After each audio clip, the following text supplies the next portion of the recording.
حضرت حسن بصری رحمۃ اللہ علیہ ایک مرتبہ بہت بڑے اونچے تابعی ہیں جو ام المؤمنین کی گود میں کھیلے ہیں. یہ کوئی عام انسان نہیں تھے، اپنے دور کے بہت بڑے اللہ کے ولی اور بزرگ تھے. ایک مرتبہ صبح فجر کی نماز میں نکلے. ان کے دور میں کچھ ڈاکو 7 تھے یا 8، بہت زیادہ انہوں نے غارت گری کر رکھی تھی، ڈاکے پر ڈاکہ. لوگ پریشان تھے کہ کیا کریں، یہ پکڑے بھی نہیں جاتے اور ہمیں مصیبتوں پر مصیبتیں آ رہی. تو حضرت حسن بصری رحمۃ اللہ نکلے صبح فجر کی نماز پڑھنے کے لیے. تو یہ 7 ڈاکو کسی جگہ کھڑے تھے. جو ان کا سردار تھا اس نے حضرت حسن بصری رحمۃ اللہ کو دیکھا تو ہاتھ میں تلوار تھی، تلوار نیام میں ڈالی اور حضرت حسن بصری رحمۃ اللہ کے قدموں میں آ کر گرا اور آ کر رونے لگا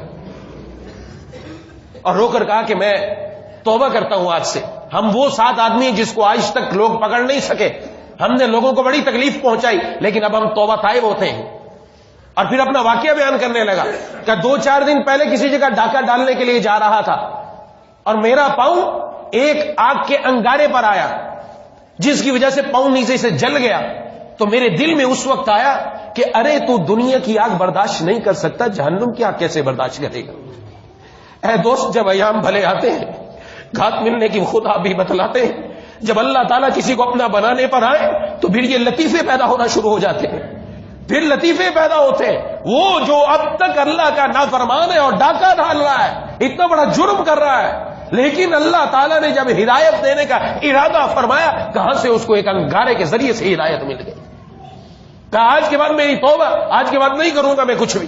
اور اپنے ساتھیوں کو کہا تم جاؤ، میں نے تمہیں چھوڑ دیا، تم بھلے کچھ بھی کرتے رہو لیکن میں توبہ طائب ہوں گا. اور ساتھی بھی، دوست بھی ایسے تھے، آج کل والے دوست نہیں ہے کہ تجھے کچھ اور ہی بگاڑ دیتے. وہ دوست کہا کہ جب تو ڈاکوؤں میں ہمارا سردار تھا، اب توبہ کرنے میں بھی تو ہمارا سردار، ہم بھی تیرے ساتھ توبہ کرتے ہیں. تو توبہ کی، ہم کیوں پیچھے رہ جائے.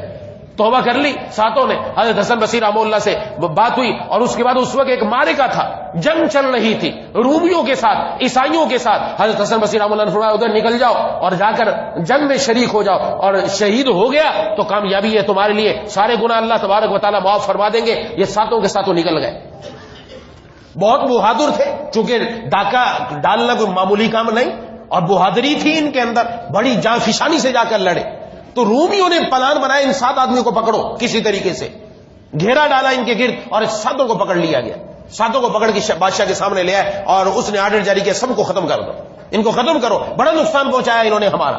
لیکن ایک وزیر آیا اور کہا کہ ان کو ختم نہیں کریں، یہ بڑے بہادر لوگ ہیں، اگر ہم ان کو اپنے کام میں لائیں تو فائدہ ہوگا. کہا کام کیا لینا ہے؟ کہا ان کے اوپر عیسائیت پیش کرو، ان پر عیسائیت پیش کرو. جب یہ عیسائی بن جائیں گے تو ہمارے مفاد میں کام کریں گے، مسلمانوں کا نقصان کریں گے. اور عیسائی بن جائے، یا آج دنیا کے اندر لوگ یہود و نصارہ سے دوستیوں کے ہاتھ بڑھا رہے، وَلَن تَرْضَىٰ عَنْكَ الْيَهُودُ وَلَا النَّصَارَىٰ حَتَّىٰ تَتَّبِعَ مِلَّتَهُمْ.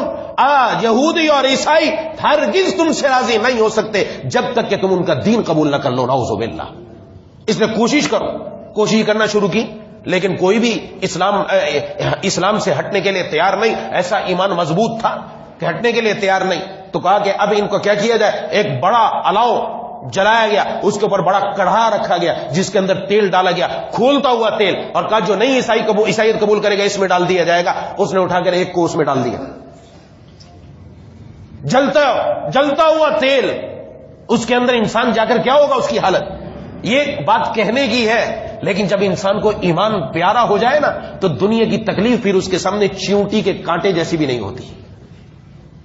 اس میں جیسے ہی وہ گرا اور جلنے لگا تو وہیں سے زور سے بولا خبردار کوئی بھی ایمان کو نہ چھوڑے، یہ تکلیف تھوڑی سی ہے، انشاءاللہ جنت میں سب کی جا کے ملاقات ہوگی، ہرگز تم نہ چھوڑنا. دوسرے کو ڈالا، تیسرے کو، 6 کے 6 کو ڈال دیا. جو ان کا سردار تھا وہ بچ گیا، اس کو بھی ڈالنے لگے. تو ایک وزیر آیا کہ مجھے دو، میں اس پر محنت کرتا ہوں، میں اس کو عیسائی بناؤں گا. اپنے گھر لے گیا، اپنی بیٹی کی ذمہ داری لگا دی، اس کو ورغلاؤ، تباہ و برباد کرو، اس کے ساتھ اگر زنا کرنا بھی چاہے تو زنا کرو، تنہائی میں اس کے پاس جاؤ، لیکن اس آدمی کو عیسائی بنانا تمہاری ذمہ داری ہے. کوشش کرتی رہی، لاکھ کوشش کر لی، لیکن جب جائے نظریں نیچی، جب جائے قرآن کی تلاوت کر رہا ہے اور نظر اٹھا کر دیکھنا بھی گوارا نہ کیا. کہ تو انسان ہے یا پتھر ہے، تیرے اوپر کسی چیز کا اثر ہی نہیں ہوتا. کہ میرے اوپر اللہ تبارک و تعالیٰ کا قرآن ہے، کوئی اثر نہیں ہوتا. اور چند دن جب اس نے دیکھا کہ کچھ کام نہیں بنتا، ایک دن خود ہی آ کر رونے لگی اور کہا تو نے عیسائیت قبول کرتا، مجھے ہی دین اسلام قبول کروا دے.